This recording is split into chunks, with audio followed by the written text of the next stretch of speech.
everybody. It's been, what, like 3 weeks? It's been a while. Since we've made a video together. Yeah, so this is going to be like a little life update at the beginning, and then we're going to move on to a different topic at the end. So I'll do life update on me, and then you can do you, and then I'll do Charlotte. That's fine. So me, I'm dead. Just kidding. I'll be 36 weeks pregnant this week. Really taking a toll on my body. Oliver, that's her baby's name. Our son, yeah.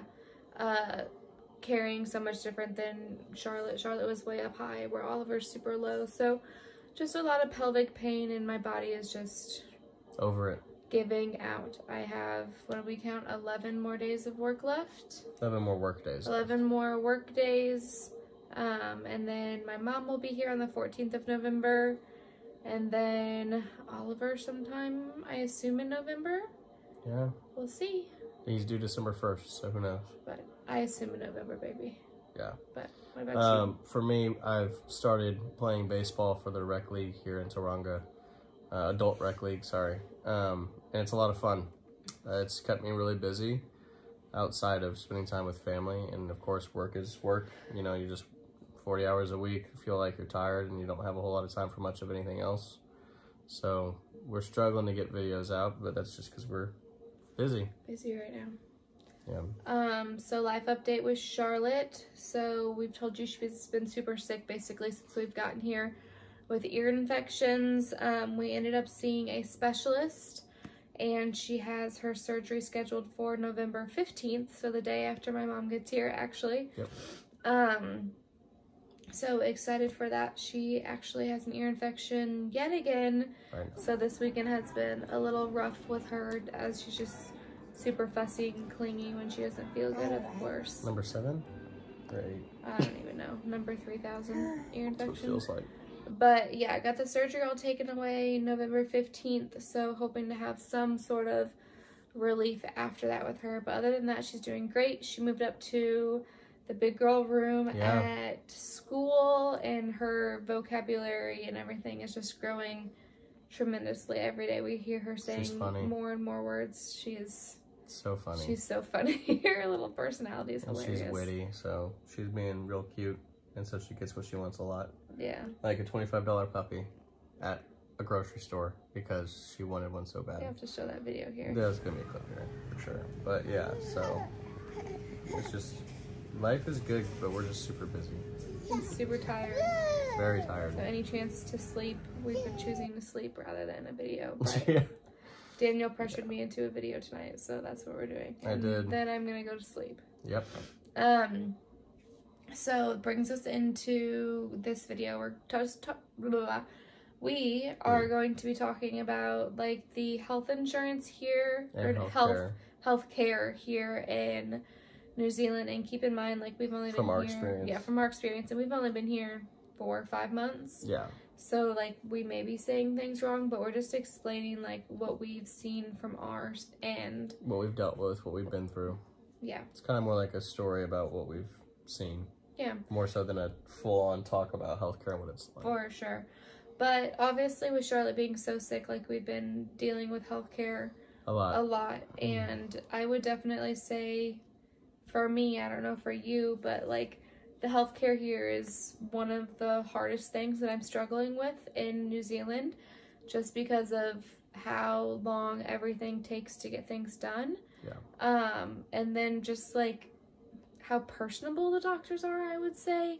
For instance, in the States, Charlotte had one doctor from literally the day she was born until we left, and that was the one doctor we saw every single time. She knew everything about not only Charlotte, but Daniel and I as well, and was just super personable. Like, we knew we could talk to her about anything, and she would just do her best to explain things and do anything she could to make sure Charlotte was okay. And I mean, here, at least where we're at, people are personable still. They're personable, but we're not stuck with one person. We see a different doctor every single time. We have to re-explain everything that's been going on with Charlotte every single time, rather than them just knowing and being like, holy shit, like, yeah, she's been sick so much. It's just re-explaining, and I mean, it's just, we're going in, we're getting the medicine she needs, yeah, but sometimes you need more than just medicine, especially to help a mama and dada's heart. Yeah, well, also, for you, you're struggling with the personalness of it with people, but I actually like, the thing I like about healthcare here is the freeness of it. Like, we can just go whenever we want, and we don't have to think, oh my gosh, this is going to cost $300, $500 just for this visit, or it's going to cost $1,000 for these shots. It's free. It is taken care of, which is nice. And that's a freedom and peace of mind to have that, because yes, it's a pain with how long it takes, and yes, you're seeing a new doctor every time, but then after you go home, there's nothing that's lingering. There's no bill that's lingering. All that's lingering is what you got to do to take care of your family. Yeah. So that's the nice part about it. But also with the freeness of it, with things taking so long in the public healthcare system, like we had to go private for Charlotte to get grommets, so the ear tubes. Ear surgery. Because, I mean, a public referral was sent months ago, and still no one has even called me to schedule a consultation. I don't even know if I told you that. But it's just so slow. Like, the list is like almost 2 years long, and I'm not dealing with this for a daughter for 2 years. So we had to go private, and even with going private, like, things still take forever. Oh yeah, we went in and had a consult. When was that? What day? Or like when? Like, was it middle of September? October or something, I think. Early October. But with that, our consult wasn't supposed to be till the end of December. Do you remember that? Yeah. But crazy mama bear right here called, and we got her in a lot sooner, which was awesome. And then the doctor made it seem like, yeah, we're gonna have surgery like this week. This is an emergency.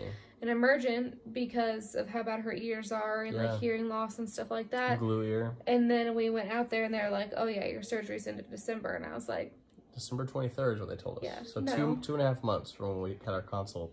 For a 30-minute surgery. Yeah. Which is hard. And then, of course, we got lucky. They put us on a cancellation list, and it got moved up to November 15th. Which we mentioned, but so it wasn't supposed to be that early. Yeah, it got moved up, which is good, but still, it's still a month out, month and a half out from when our consultation was. Whereas in the United States, it's quick. Like, we would have gone in and probably had surgery the next day or so. Or a week. Right, that same week for sure. So that's definitely the sacrifice. To be fair, though, I did talk to people or family in America just kind of about our struggle with all this. And they did say with COVID and everything being really pushed back that also in America, in the United States, they're struggling right now to get people in for surgeries and all sorts of other things too. So we say that there's a 2.5 month long wait here. I don't know what it is in the U.S. Like, maybe in the U.S. it's 3 months right now. I don't know. I doubt it. It hasn't been like that for a long time, but also COVID and everything else that's messing people up. My dad said that a friend of his mom has a really bad heart, and she's like, it's an emergency, and she can't get heart surgery until like 2 months down the road.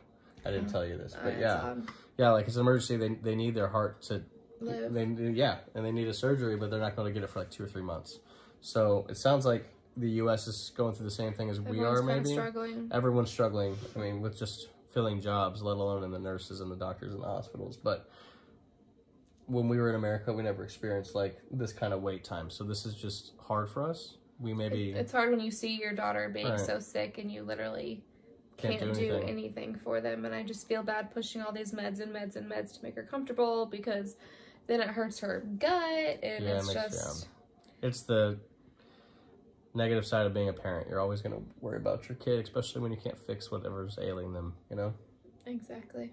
But we don't know. Let us know in the comments if you guys think healthcare's actually relatively quick around here, or if you're having the same experiences as us, or if we're just in the wrong area of New Zealand for getting surgeries quick, because we just want to know what your experience is with healthcare here. Yeah, but that's about it, I believe. Yeah, I think so. Oh, the surgery is going to be like, what, $3,000? Yeah, so do you want to, well, I guess we can talk about the insurance thing. Oh, yeah, go ahead. So with going private, of course, we have to pay out of pocket rather than if you wait for public. It is free.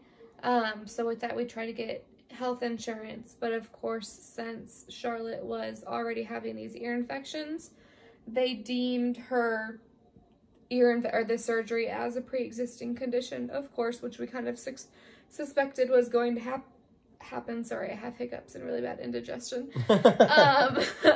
So they're not going to pay for any of the surgery at all, which, like I said, we kind of assumed was going to happen.